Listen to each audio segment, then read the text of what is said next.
Hello friends, welcome to snakes clips. आज हम बात करने वाले हैं एक ऐसे इवेंट की जो हर साल फिल्म लवर्स, फैशन स्टार्स और सेलेब्स का दिल चुरा लेता है। जी हाँ, हम बात कर रहे हैं कांस फिल्म फेस्टिवल की। इस साल यानी 2025 का कांस फिल्म फेस्टिवल थोड़ा हटके रहा। From big Bollywood stars to YouTube influencers, सभी लोग वहाँ पर दिख रहे हैं। बात करेंगे इस इवेंट की एक्सक्लूसिविटी के बारे में और साथ साथ ये भी जानेंगे कि इस बार लॉन्ग टेल ड्रेस और न्यूडिटी को लेकर काफी ज्यादा स्ट्रिक्ट एक्शन क्यों लिए गए हैं और पिछली बार की तरह नैन्सी त्यागी का इस बार का कांस आउटफिट आखिर क्यों नहीं छाया, क्या कमी रह गई, इस सब के बारे में भी हम बात करेंगे। तो सबसे पहले let's talk about the purpose of Cannes film festival. Friends, Cannes film festival कोई ऑर्डिनरी फिल्म फेस्टिवल नहीं है। ये इवेंट फ्रांस के एक बहुत ही सुंदर सी सिटी के कोस्टल एरिया में होता है और ये एक ऐसा प्लेटफॉर्म है जहाँ पर दुनिया भर के फिल्म मेकर्स अपनी यूनिक, आर्टिस्टिक और थॉट प्रोवोकिंग फिल्म्स शोकेस करते हैं। इस इवेंट की शुरुआत 1946 से हुई है।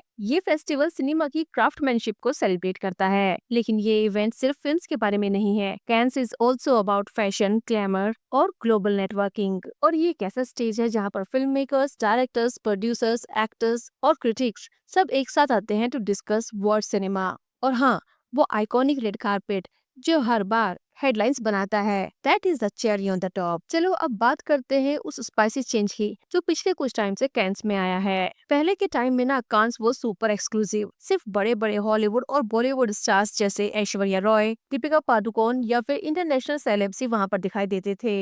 ये एक एलीट क्लब था जहाँ पर एंट्री के लिए आपको फिल्म इंडस्ट्री का एक बड़ा नाम होना जरूरी था। लेकिन अब सीन काफी बदल गया है। आजकल बड़े बड़े इन्फ्लुएंसर्स और सेलिब्रिटीज भी कैंस के रेड कारपेट पर अपना जलवा दिखा रहे हैं। इस साल कैंस में हमने देखा उर्वशी रौतेला, लापता लेडीज की एक्ट्रेस नीतांशी गोयल, नैन्सी त्यागी और कुछ एक दो बड़े इन्फ्लुएंसर्स को। इसके अलावा जैकलिन फर्नांडिस भी कांस में गई थी और इसमें सबसे बड़ा नाम है नैन्सी त्यागी का, हमारी देसी फैशनिस्टा। लास्ट ईयर नैन्सी त्यागी अपने सेल्फ स्टिच गाउन से सबका दिल जीत चुकी हैं। लेकिन इस बार का नैन्सी का आउटफिट जो कि एक nude colour embellish dressed with a dramatic cape था, वो लास्ट ईयर की जैसा वाव फैक्टर नहीं लेके आ पाया। लोग बोल रहे हैं कि कांस के नैन्सी के इस बार के आउटफिट ने काफी डिसअपॉइंट किया, लेकिन इसके बावजूद भी नैन्सी का कॉन्फिडेंस काफी हाई था। जैकलिन फर्नांडिस भी कांस में थी और वो अपने गाउन में काफी ज्यादा स्टनिंग लग रही थी। और नो डाउट कि उर्वशी रौतेला भी कांस में काफी ज्यादा स्टनिंग लग रही थी। लेकिन वो कहीं पर जाए, किसी इवेंट को अटेंड करे और अपने आप को first Indian celebrity to do this ये टाइटल खुद को ना दे, ऐसा तो हो ही नहीं सकता। इस बार भी उसने सेम किया।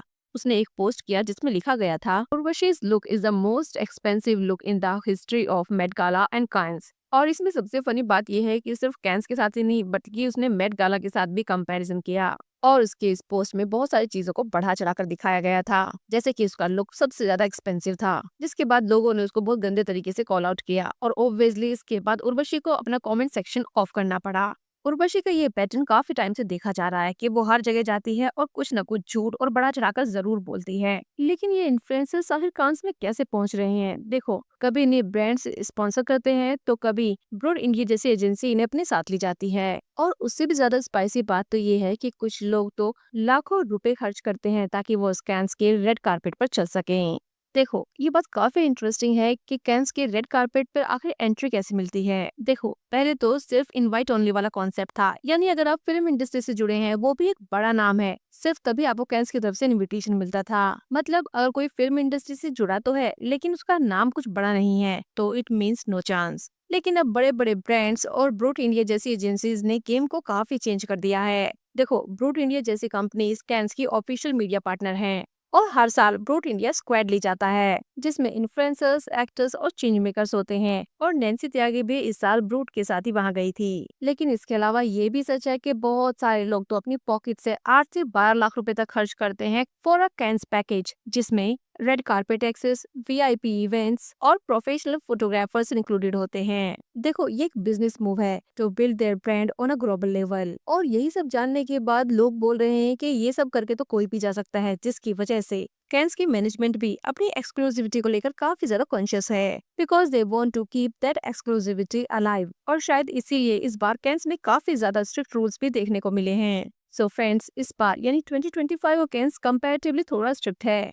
इसी के चलते कैंस ने एक थोड़ा सा नया ड्रेस कोड भी अनाउंस किया है, जिसमें no nudity, no long tail gowns और ना ही इस बार ड्रामेटिक ट्रेंड्स दिखाई देंगे, क्योंकि इस तरह के आउटफिट्स रेड कार्पेट को ट्रैफिक जैम कर देते हैं और थिएटर सीटिंग में भी प्रॉब्लम क्रिएट करते हैं। और इसी के चलते हॉलीवुड स्टार हेल बेरी को लास्ट मिनट अपने लुक को चेंज करना पड़ा। आखिर ये रूल्स क्यों आए? देखो, कांस चाहता है कि वो अपनी क्लास और एक्सक्लूसिविटी को मेंटेन रखे। अब हर कोई वहाँ नहीं जा सकता। ऑर्गेनाइजर्स स्ट्रिक्टली चेक कर रहे हैं कि कौन इनवाइटी है और कौन फ्रेंड्स के साथ आया है और कौन जस्ट फोटो के लिए वहाँ है। तो ये इन्फ्लुएंसर्स के लिए भी काफी चैलेंजिंग है। अब उन्हें अपना गेम और ज्यादा स्ट्रॉन्ग करना पड़ेगा to stand out. So friends, Cannes अब एक क्रॉस रोड पर खड़ा है। एक तरफ तो वो अपनी legacy as a cinema paradise रखना चाहता है, तो दूसरी तरफ ये इन्फ्लुएंसर्स और ब्रांड्स का कमर्शियल मार्केट प्लेस बन रहा है। देखो, काफी सारे यूजर्स का ऐसा भी कहना है कि कांस फेस्टिवल अब अपना चार्म कहीं खोता जा रहा है, लेकिन फिर भी इंडियन टैलेंट जैसे पायल कपाड़िया, जो इस साल जूरी में थी, और नीरज घेवन की फिल्म होम बाउंड ने दिखाया कि इंडिया का सिनेमा अब भी शाइन कर रहा है।